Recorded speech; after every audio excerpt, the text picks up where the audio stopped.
Welcome to Vital MTB's 2024 SL e-bike test sessions. In this video, we will discuss the performance of Santa Cruz's Heckler SL. To read the full review, head to vitalmtb.com.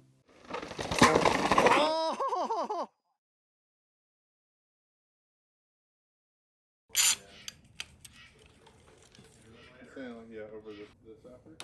Yeah. Oh, we're gonna do a third outing? Okay.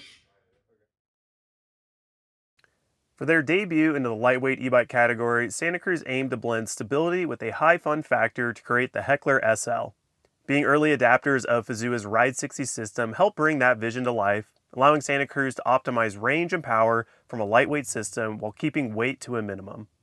The Heckler SL most similarly resembles Santa Cruz's non-assisted Bronson model, rolling on mixed wheels with 150mm of rear-wheel travel and 160mm fork. The mildly aggressive geometry helps keep things comfortable when pushing past what travel numbers alone can provide, and several size-specific dimensions give riders of all sizes a catered fit. A flip chip in the lower link allows for further adaptability to different terrain types. We kept the bike in the low setting for the duration of our test, resulting in a 64-degree head tube angle and a 77.5-degree seat tube angle. The rear center length on our size XL test bike measured 446.8mm, allowing us to easily pop off side hits and change direction. The Heckler SL promotes an upright posture while pedaling and descending thanks to a relatively conservative top tube length and an appropriately sized head tube length. Santa Cruz wanted to create an eMTB capable of tackling any trail while feeling as natural as possible. To do that, they went with FAZUA's Ride 60 system that delivers 60 Nm of torque and 450 watts of peak power. The motor is then paired with a 430 watt-hour battery. Compared to Santa Cruz's full-power Heckler e-bike with Shimano's EP801 motor and a 720 watt-hour battery, the SL model comes in around 7 pounds lighter. However, out of the bikes in our test, the Heckler SL landed in the middle of the group at 44.6 pounds, 3 pounds heavier than the lightest bike in the test, Specialized's Levo SL. The FAZUA interface has 3 assist levels: Breeze, River, and Rocket. Switching between modes is done by swiveling FAZUA's bar-mounted ring controller. A top-tube integrated display consisting of 5 lights simultaneously indicates assist mode and battery life. For those wanting to tune the feel of the motor, the Ride 60 app allows riders to adjust individual modes or personalize riding profiles, as well as check battery life as a percentage instead of bars on the top tube. Santa Cruz offers the Heckler SL at 2 carbon levels and 5 build kit configurations. Prices range from $7,300 to $13,000, and sizes range from small to XXL. The entry-level R, S, and GX Axis build kits use the most cost-effective C-level carbon, while XO Axis Reserve and XX Axis Reserve builds feature CC level carbon. Regardless of the carbon level though, all frames include the same details, including molded frame protection and one of the best chainstay protectors on the market. Our GX Axis level test bike is the highest level C build and retails for $9,700, placing the Heckler SL on the cheaper side of our test bikes. The build is highlighted by a RockShox Select Plus level Lyric fork, Super Deluxe shock, Reserve 30 SL aluminum wheels, SRAM code bronze stealth brakes, and a GX transmission drivetrain. Hopping on a Santa Cruz always comes with the expectation that you will receive a premium ride quality. There is a reason they have such a cult following, and the Heckler SL lived up to expectations, as it was a fan favorite amongst the 3 of us. All right, continuing to move on, we got Santa Cruz's Heckler SL here. It's always nice to get on a Santa Cruz because you know what you're getting. Same design as, across their whole product line. Yet another bike with the Ride 60 system. How do you guys feel like it paired with the Heckler? Similar to the other bikes, it was just really easy to go along with, and felt like there was consistent power delivery, and yeah, battery performance was awesome, but with the usual drawbacks of kind of the user interface. And the usual drawbacks of an SL category e-bike. Like, you're not going to rip up climbs that you could otherwise unmake on your normal bike, so to speak, right? Like, it's assisting you, but it's not torquing. Yeah, it's relative, right? Within its space. Right. I don't think FAZUA's sort of, hit the peak of their final finishing on what they could do. It seems like, a lot of the little plastic bits, the little switch, lights being kind of bright, all that stuff like could maybe use a little dialing in, but I do like sort of their format that they've decided on. That's just like super simple. We're not going to overcomplicate it. 3 buttons on the switch, 4 or 5 lights on the screen.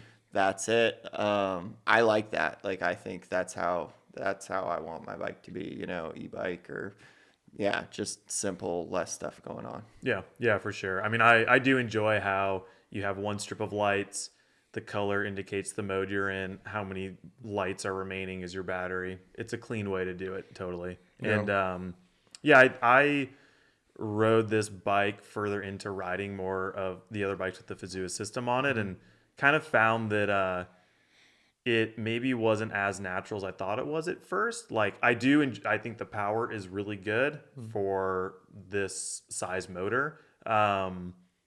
But it has an interesting, personally, I thought the feed of power hits really good at first. But if you stay in between when you first start your cadence and you don't start matching the cadence the motor wants you to be in, you end up in this weird like bouncing stage where I felt like power was pulsating a bit. Like you need to either get past the speed you're at pedaling and start matching the motor to be fed that power, or you would end up in this like weird little no-go zone.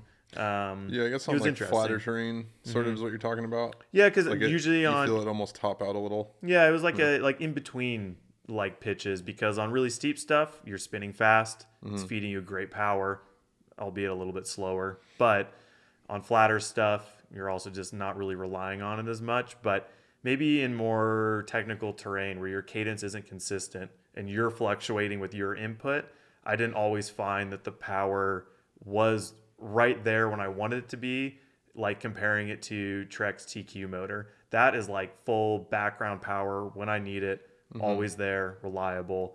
This, I think, still does require a certain pedaling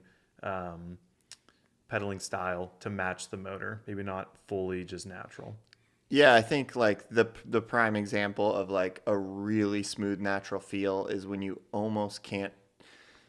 don't feel the like jolt in speed, like, Yes. oh, I'm going faster, or oh, I'm going slower, which the Trek really, nailed. And not to get into that bike too much, but like when you can feel those lulls in power, if you have to do what I call like a little bitch kick or a little quarter crank, to like get through, if you're worried about catching your pedals on a rock section and you stop pedaling and then you go to pedal again, that first half pedal is not going to have the assist that the second half pedal will have. So and you can adjust those lag moments, but it just doesn't feel quite as refined as some of the other motors. Yep, that's the word. We've said it a few times now, but like refined. It's a great system. It's awesome that it can be taken and put into a bunch of different bikes.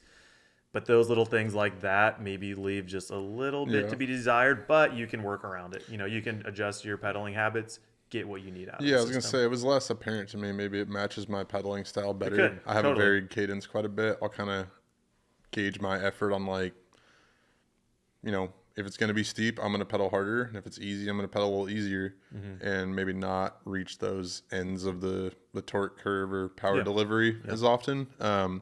But I felt like the motor pairs with the Heckler well. Like, it's essentially a Bronson, and the way that bike pedals, I feel like this is a good match. And with those little kind of hiccups and the like lulls and whatnot, I felt like, this bike suspension, when you go through some bigger dips, got some like, kind of gets through the travel a little quick, and it kind of has a similar characteristic in the way that it pedals to begin with. Same battery performance, like hardly used any battery for a pretty, the same couple 2-3 laps we've been doing on every bike. I felt like pretty impressed with the battery performance. Yeah, totally. No, I think like you're talking about all the climbing and all that, like this bike has a upright yet relaxed pedaling position that, it makes you just want to go easily grind up a hill, and it makes taking on those technical sections pretty carefree. It's easy. There's not like, this is definitely, as we're working our way through heaviest to lightest, this is one of those bikes starting to definitely get into like very SL category. Yeah. And, before we get into talking about how the bike rode on trail and all that, little details that kind of stood out to me about it is I like the fact that the charging port is a little bit further up the down tube, which is easier to get to. It's a small thing, but a bike like this, you're having to bring it close to an outlet to charge it. Having easy access is really nice. Really, other than that, I mean, it's a Santa Cruz. Like, if you've owned a Santa Cruz, now you've owned another one. Like, it's not, there's nothing else crazy going on, you know? Like, it's clean, it's tidy, it's very well thought out, it's quality in a lot of ways. So Yeah, I mean, I haven't ridden a Santa Cruz since, well, I haven't owned a Santa Cruz since probably early 2000, like 1 or 2, and it well, was this is exactly the same. a single pivot Heckler with a Fifth Element shock. So, So you're familiar with the Heckler? so the Heckler has changed a lot. The Heckler was actually my first dual suspension mountain bike, and so it's We should kind give of you a podcast for this. I know, it's Didn't kind yours of have a box? it's kind of funny coming back to the like getting on this, and I was actually really blown away by the ride characteristics. I really enjoyed it. Climbing the. Let's get into how it descended. You want to go descending let's do it. first? Descent. We're Yeah. just- let's just move. Let's talk I about mean, it. One thing on Fit and Finish, Alright. there was like a creaking noise kind of out of the drive unit. It oh seemed. yeah, we And forgot that was about where it that. threw me for a loop. I was like, I've owned several Santa Cruzes and never had like a creak like that.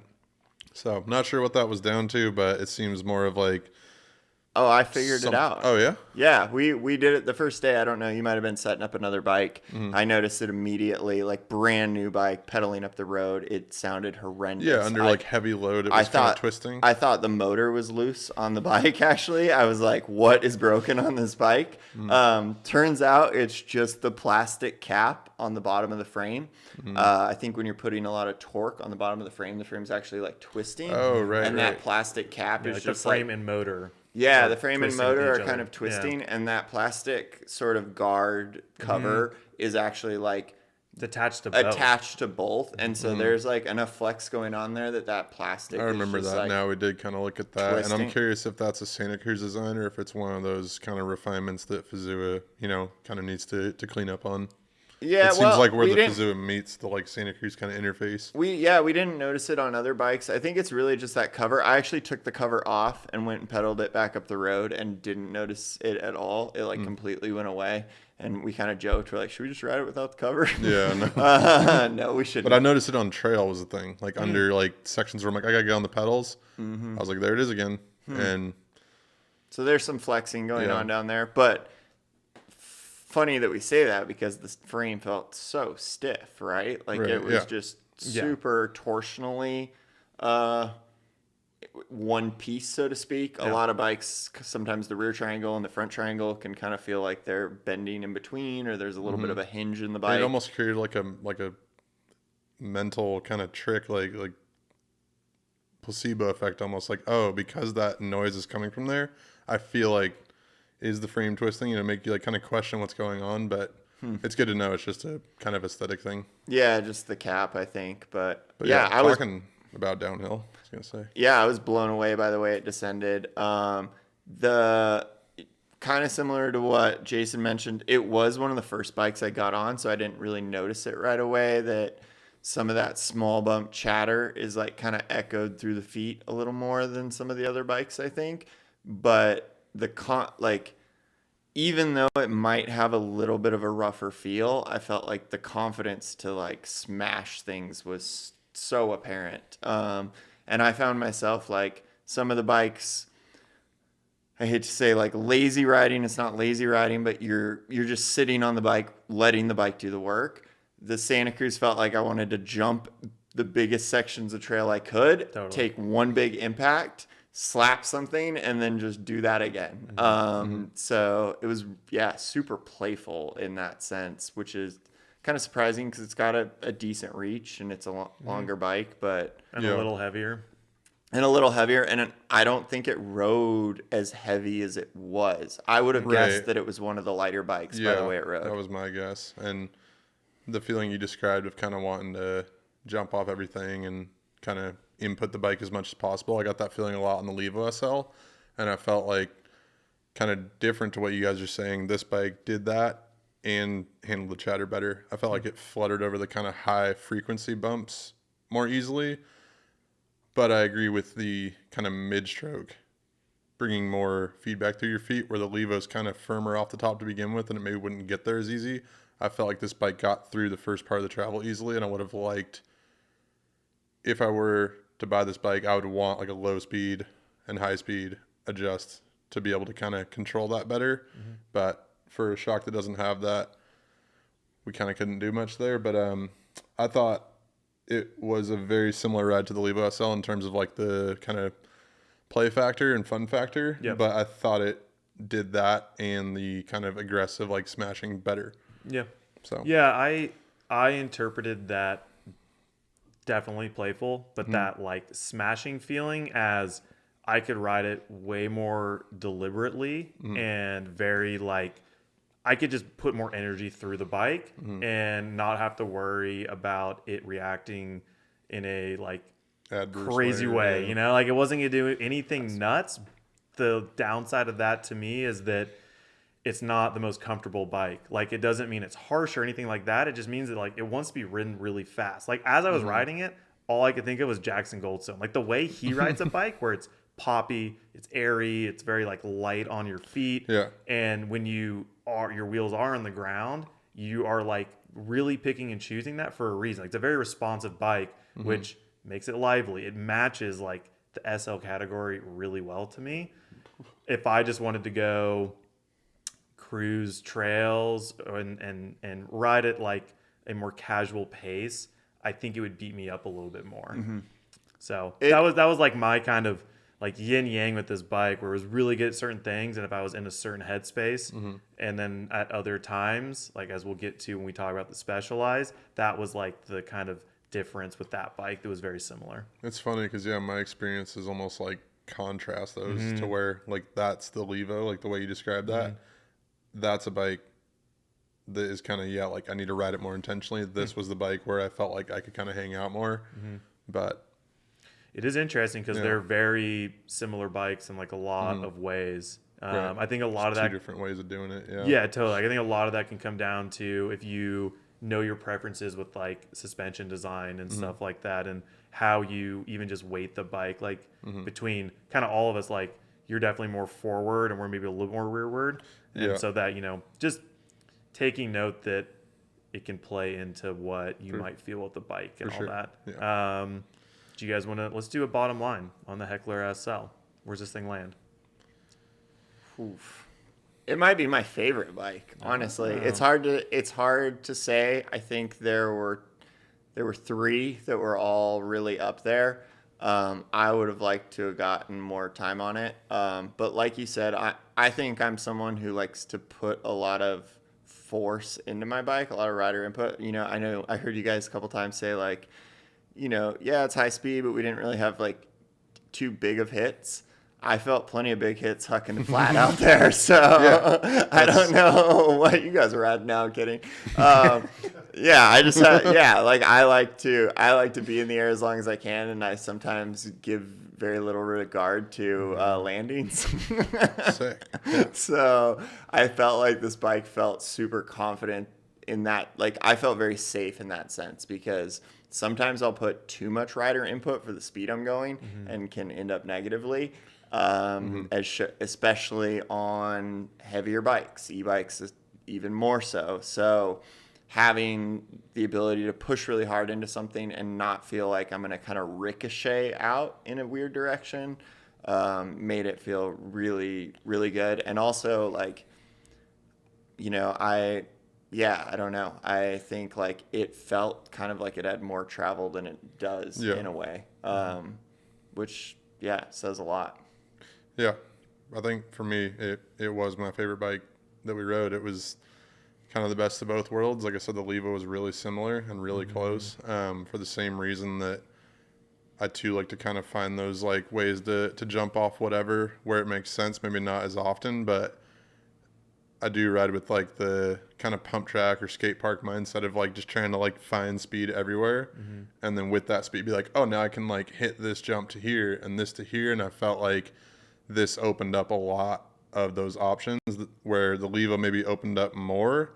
This opened up almost as many, but then when you get on more aggressive terrain and high speed chatter, even higher like velocity bumps, it just seemed to do that. Yeah, slightly better. I like the motor more. I like the way it used power more. Yeah, really all around, I thought it just kind of edged out the Levo for me as my favorite. Nice tall head tube for us big guys. Reputable head tube length. Look at Plenty that of thing. spacers. Thank you, Santa Cruz. I like it. Yeah. Yeah. No, I think you guys summed that up pretty well. I fall more in line with what Lear's saying, but great package. It's got it can be ridden super aggressively and also be a ton of fun, which I think is perfect for this SL category.